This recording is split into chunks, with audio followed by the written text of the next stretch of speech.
জীবনে যত বড় বিপদ আসুক, ডিপ্রেশনে যদি পড়ে যাও, কোনো সমস্যায় পড়ে যাও, মানে আর কোনো রাস্তাঘাট দেখতেছো না, এখন দেখতেছো দেয়ালে পিঠ থেকে গেছে, চারটা কাজ করবা, ইনশাল্লাহ তুমি ডিপ্রেশন থেকে বের হয়ে আসবা।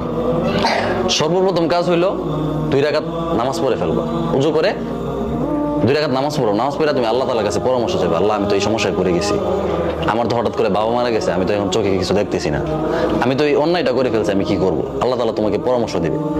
এই কথাটা আমার এক আপা ওই দিন বলতেছে, আমি একটা সিদ্ধান্ত নিয়েছি, নেওয়ার পরে আমি টেনশনে পড়ে গেছি যে হায় হায় আমি এখন কি করব।